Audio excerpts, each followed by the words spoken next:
17 नवंबर 2024 और 96 परभनी विधानसभा के चुनाव प्रचार को महज एक दिन बचा है और 17 नवंबर को परभनी विधानसभा में जो अपनी निर्दलीय के रूप में अपनी किस्मत आजमा रहे हैं मोहम्मद गौस जैन, जिनकी चुनाव निशानी ट्रम्पेट है, और उनके ट्रम्पेट इस चुनाव निशानी के प्रचार के लिए गाजियाबाद की मशहूर मारूफ शख्सियत युवा, जो कि बहुत ही फेमस शख्सियत है उत्तर प्रदेश के गाजियाबाद से, यहाँ पर एमडी कैफ साहब वो यहाँ पर आए थे मोहम्मद गौस जैन के प्रचार के लिए। और उन्हीं के साथ में तो रील स्टार मारवन अहमद, तनवीर, उन्हीं के साथ तनवीर शेख, आरिश शाह, ऐसे युवक जो कि रील्स में और यूट्यूब में और तमाम युवकों के लिए खासतौर पर आइकॉन बने हुए ऐसे युवाओं को आज लाकर खासतौर के परभनी के युवाओं को रिझाने की एक कोशिश मोहम्मद गौस जैन इन्होंने की है। दरगाह परिसर हजरत सैयद शाह तुराबुल हक रहमतुल्लाह अलैह, इनके दरगाह परिसर में इस आम जलसे आम को रखा गया था, जिसमें हजारों की तादाद में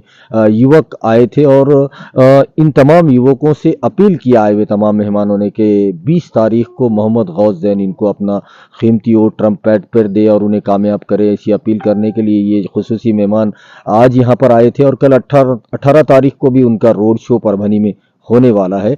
आज के इस जाहिर सभा की जो झलकियां हैं आपके लिए है, आप देखिए रिपोर्ट। इस स्टेज पर तशरीफ फरमा मोहम्मद गौस जैन साहब, जो इस वक्त परभनी से अपनी दावेदारी पेश कर रहे हैं आमदार के लिए, और तमाम मेहमान इकराम जो दूर दराज से चलकर यहाँ तशरीफ फरमा है और आप सबके बीच में यहाँ पहुंचे हैं। भाई 2 मिनट के लिए व्यवस्था बना ले, ऐसे मौके बहुत कम आते हैं भाई।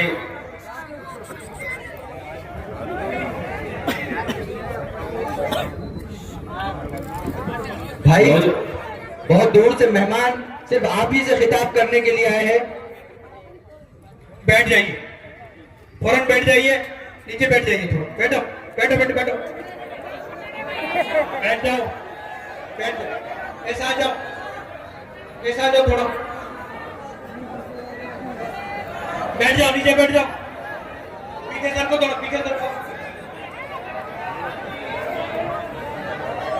बैठ जाओ।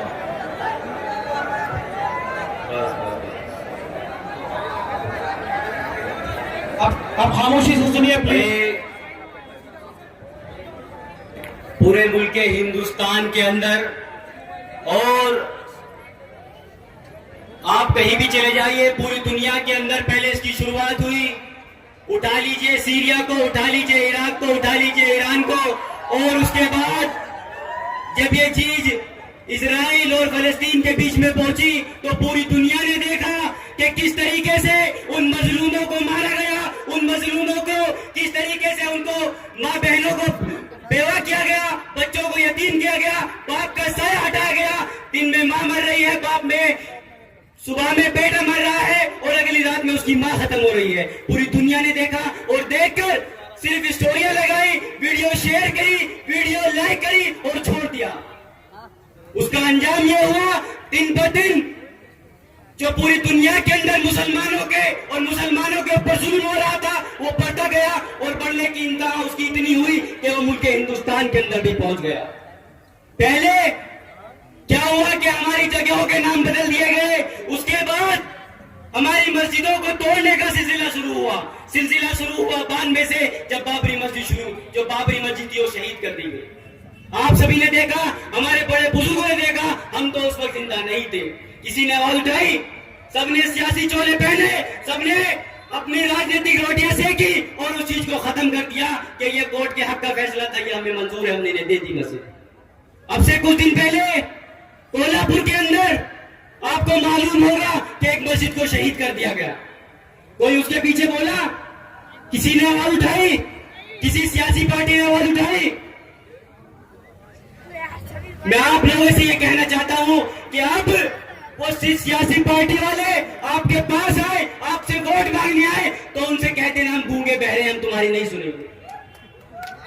जिस तरीके से तुमने उस वक्त हमारी नहीं सुनी, इसलिए इस वक्त अब हम तुम्हारी बिल्कुल नहीं सुनेंगे। हमारे लिए हमारी मस्जिदें, हमारे उलमा, हमारे नबी से बढ़कर कोई चीज नहीं है। क्या कोई चीज है आपके नबी से बढ़ के? जोर से बोलो, कोई है नबी से बढ़ के?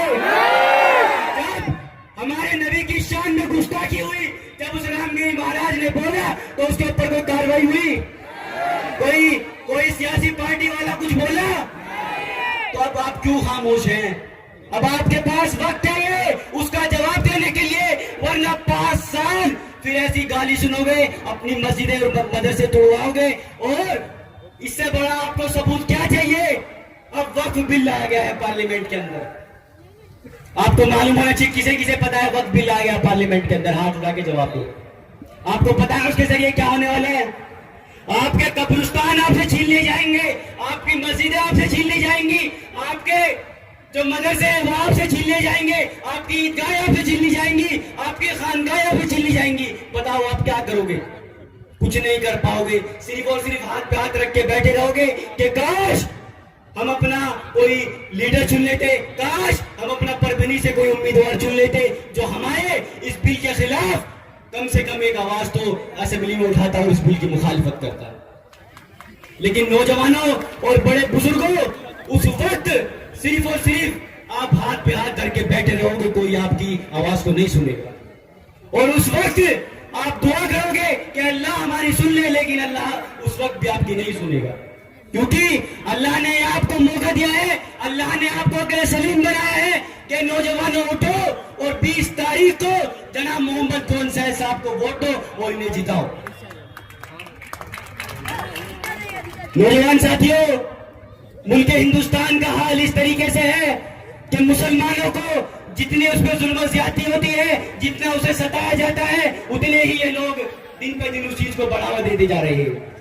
आप रोजाना देख रहे हैं।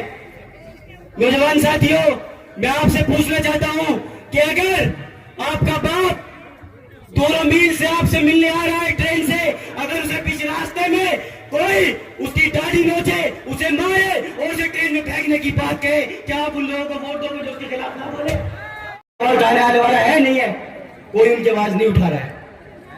सिर्फ और सिर्फ सब वीडियो देखते हैं, शेयर कर देते हैं।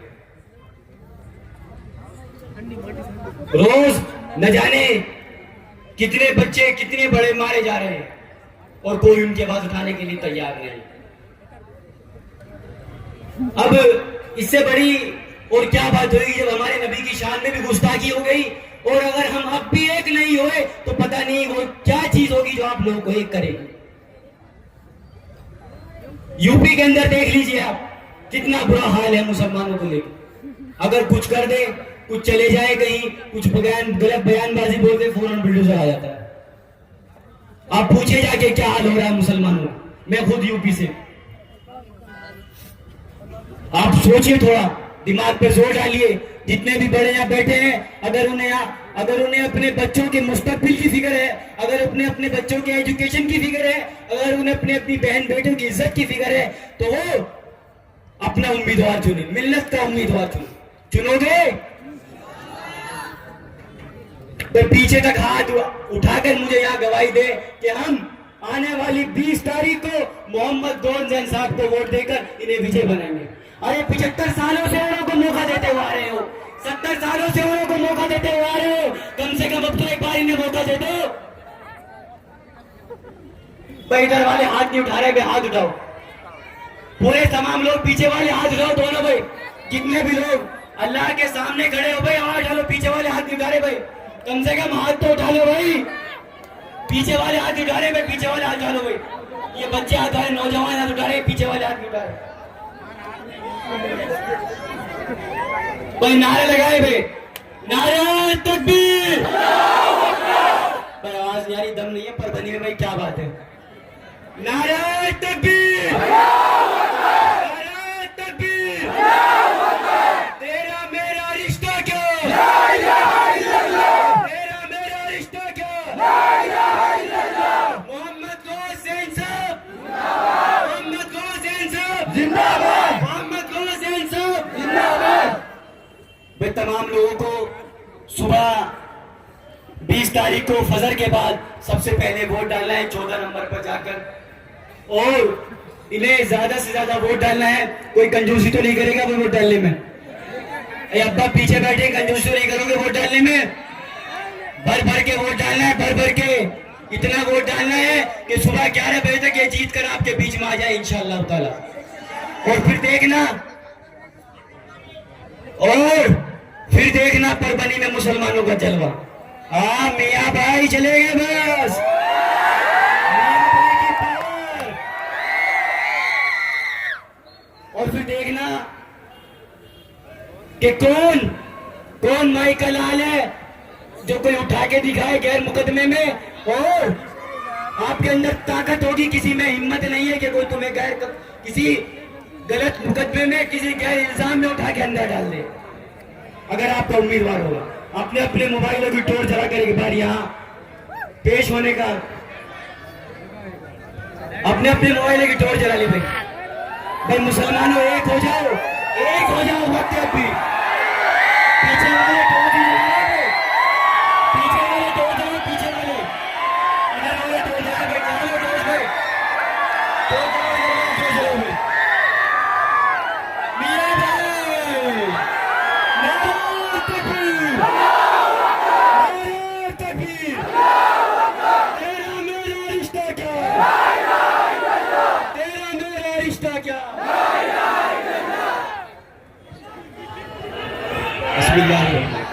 ये आपका भाई अपना कारोबार छोड़कर, अपनी अच्छी जिंदगी छोड़कर आज के दीवारों की जैसे आप लोगों के लिए लड़ रहा है। ये बहुत इंपॉर्टेंट बात है। अगर हम नहीं समझ गए, अगर हमको ये बात समझ में नहीं आई, तो हम लोग एक नहीं हो पाएंगे। और अगर हम लोग एक नहीं हो पाएंगे तो फिर हमारा जो मकसद है वो नाकामयाबी की तरफ जाएगा। आज सियासत में इलेक्शन एक ऐसी चीज है, निवडणूक एक ऐसी चीज है जो आपको हक देती है कि आप जाए और अपनी मर्जी के उम्मीदवार को वोट करें। होना तो यह चाहिए कि वोटिंग का दिन 20 तारीख है, सभी उम्मीदवार आपके सामने आए, आप लोगों से बात करें, आप लोगों के सामने अपनी बात रखें और अपने वोट की भीख मांगे। जो आमदार यहां पर 10 साल से आमदार है, उसको चाहिए था कि वो लोगों के सामने आता, लोगों के सामने अपनी बात रखता, लोगों को ये कहता कि मैंने 10 साल में ये काम किए, 10 साल में मैं ये काम कर नहीं पाया, और आप लोगों से आकर माफी मांगता। उसके बजाय उसने पीछे की सियासत को लड़ना उसने तरजीह दी।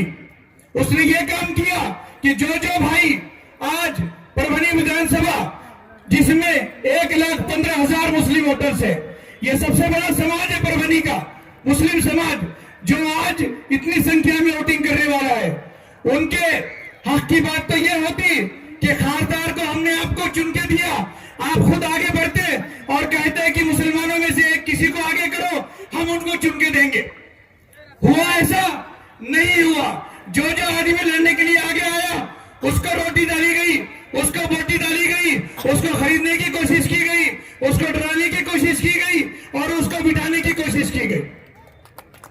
मगर मैं आप लोगों को ये कहना चाहता हूं कि अल्लाह के भरोसे पे और आप लोगों की हिम्मत पे मैं झुका नहीं, मैं रुका नहीं, छुपा के कहीं खड़ा नहीं। जो डटे हुए हैं महाज पर, उन्हें मुझे उन सचों में तलाश कर। मेरे भाइयों, मैं आप लोगों के सामने खड़ा हुआ हूं सिर्फ आप लोगों की हिम्मत पर। मैं मुद्दों की राजनीति करना चाहता हूं। आज अगर हम यहां पर उद्योग नहीं लाएंगे, आज अगर हम यहां पर सनतें नहीं लाएंगे, आज यहां पर हम कारखाने नहीं लाएंगे, तो हमारे नौजवान बच्चे जो पढ़ रहे हैं वो पढ़कर जॉब करने के लिए कहां जाएंगे? वो आज मजदूरी करने के लिए आज बेताब है, आज वो मजदूरी करने के लिए वो मजबूर है। हमारे शहर का माहौल किस हिसाब से बिगड़ेगा? आज ना यहां पर खुशहाल सड़कें हैं, ना खुशहाल माहौल है। आप मुझे बताइए, अगर ये आमदार के इलेक्शन में अगर ये बातें नहीं होगी तो फिर क्या होटल में बैठकर नुक्कड़ पे ये बातें होगी? 5 साल में एक बार हमारे पास मौका आता है, क्योंकि परभनी मुस्लिम अक्सरियत का इलाका है, तो यहाँ पर जो हर नीति बनती है, यहाँ पर जो हर पॉलिसी बनती है, वो सबसे पहले मुसलमानों के ऊपर असर करती है। अगर यहाँ पर बेरोजगारी बढ़ेगी, अगर यहाँ पर इंडस्ट्रीज नहीं आएगी, तो सबसे ज्यादा जो नुकसान होगा वो मुसलमानों को होगा। क्योंकि हम अगर नौकरी अच्छी जगह नहीं कर पाएंगे तो फिर हमको मजदूरी करने पर, हमको ऑटो चलाने पर, हमको पान पट्टी खोलने पर मजबूर होना पड़ेगा।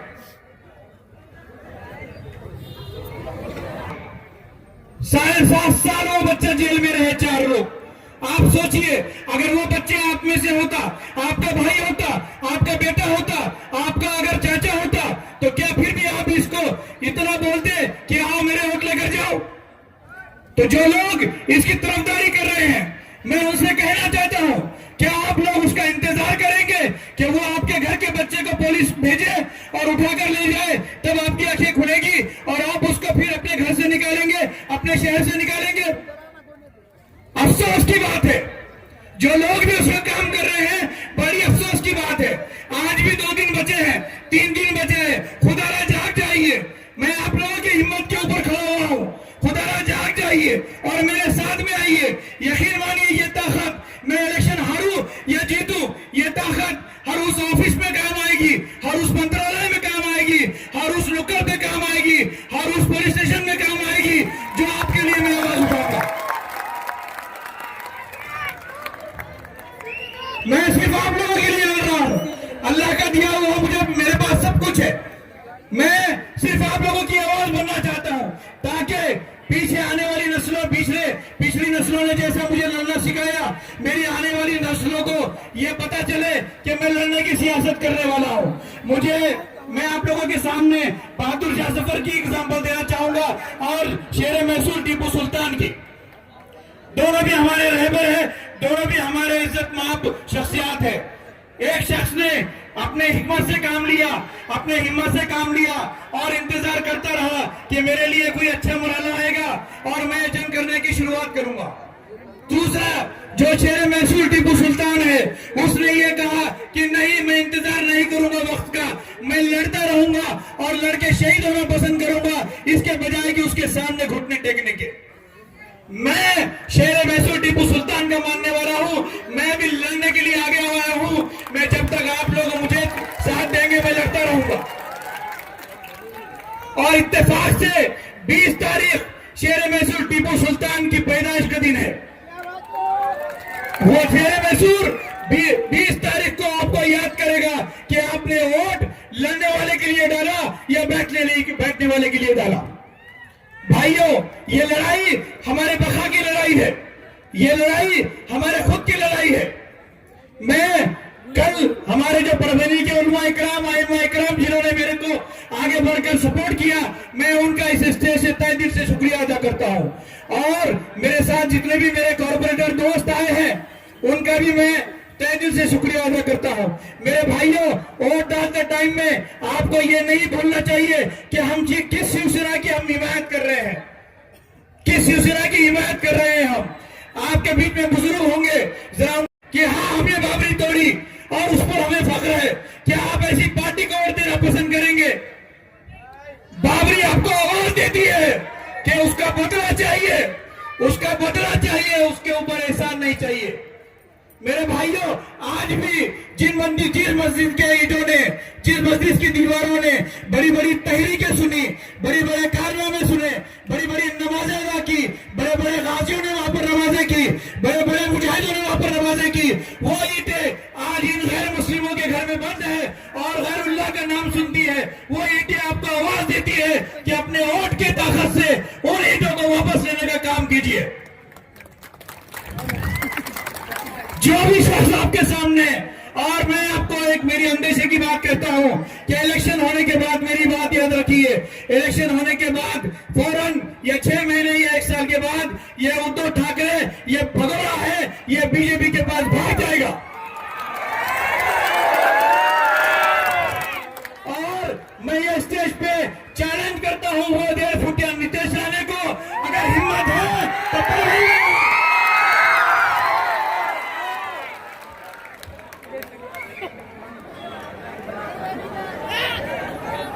परभनी में अगर तेरी हिम्मत है तो परभनी में आ। परभनी के मुस्लिम नौजवान तुझे बता देंगे कि तेरी हैसियत क्या है।